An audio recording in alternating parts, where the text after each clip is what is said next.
तो सोचिए, दिल्ली में दुनिया का सबसे बड़ा ग्लोबल एआई समिट हो रहा था। एक ऐसा मौका जहां इंडिया पूरी दुनिया को अपनी टेक्नोलॉजी की ताकत दिखाने वाला था। मतलब देश के लिए एक प्राइड का मोमेंट। लेकिन फिर वहां कुछ ऐसा हुआ जिसने इस पूरे एआई मोमेंट को एक एआई एम्बैरेसमेंट में बदल दिया। नमस्कार।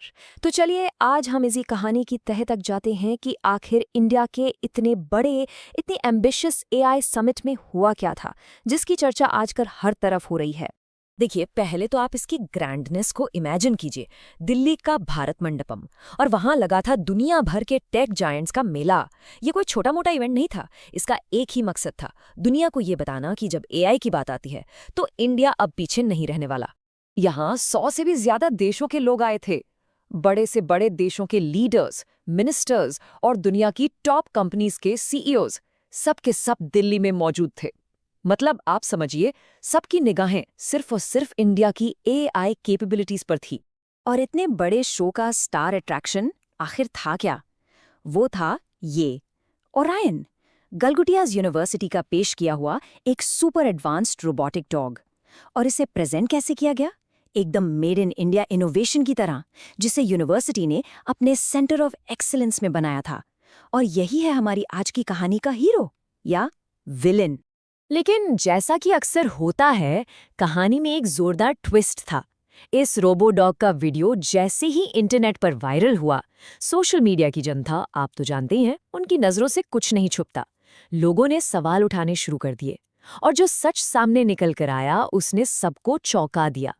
तो एक तरफ था दावा कि ये रोबोट यूनिवर्सिटी ने इंडिया में डेवलप किया है, और दूसरी तरफ थी सच्चाई कि ये असल में एक चाइनीज कंपनी यूनिट्री रोबोटिक्स का बनाया हुआ गो टू मॉडल है।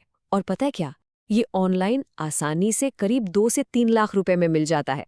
मतलब ये कोई यूनिक इन्वेंशन नहीं, बल्कि एक ऑफ द शेल्फ प्रोडक्ट था जिसे कोई भी खरीद सकता है। अब जब सच सामने आया तो हंगामा मचना ही था। पर यूनिवर्सिटी ने गलती मानने के बजाय ऐसी ऐसी सफाइयां दी कि मामला और उलझता चला गया।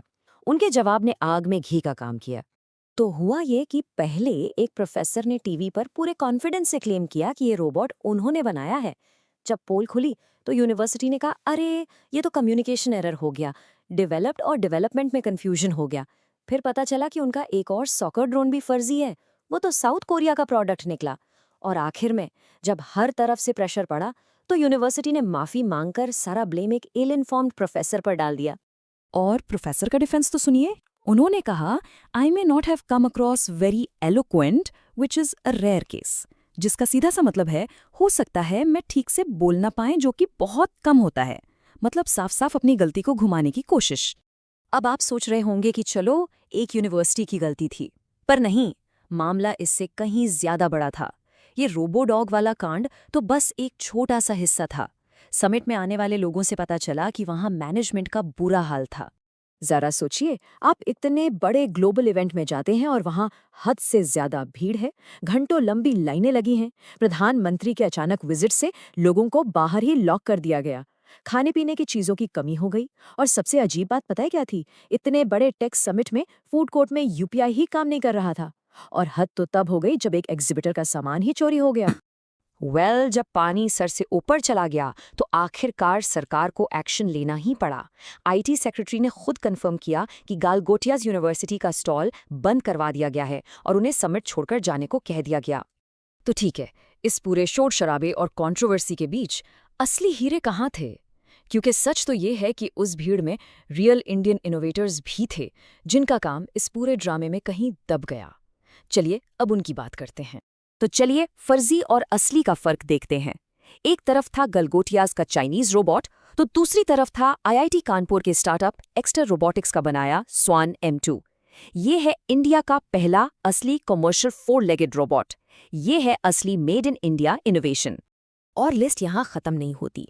वहाँ गनाए जैसी कंपनी थी जो इंडियन लैंग्वेजेस में बात करने वाला एआई बना रही है। स्टेलर व्यू जैसी कंपनी थी जो रोड सेफ्टी के लिए काम कर रही है। बिग ओ हेल्थ जो कैंसर के इलाज में डॉक्टर्स की मदद कर रहा है। सोचिए, इन सब का काम कितना जरूरी है। पर अफसोस, ये सारी असली इनोवेशन इसे कंट्रोवर्सी के शोर में गुम हो गई। तो ये पूरा इंसिडेंट हमें एक बहुत बड़े सवाल पर लाकर खड़ा कर देता है। शो ऑफ और सच्ची इनोवेशन में से इंडिया आखिर कौन सा रास्ता चुनेगा? क्या हम दुनिया को इम्प्रेस करने के लिए ऐसे शॉर्टकट्स लेते रहेंगे या फिर हम एग्जिटर रोबोटिक्स जैसे असली इनोवेटर्स को सपोर्ट करके आगे बढ़ेंगे? फैसला हमारा है। आप क्या सोचते हैं इस बारे में? आपकी राय जानना हमारे लिए बहुत ज़रूरी है। हमें कमेंट्स में ज़रूर बताइए। ऐसे ही अच्छे वीडियोस देखने के लिए LLB स्टूडेंट अड्डा को फॉलो करें एंड सब्सक्राइब करें।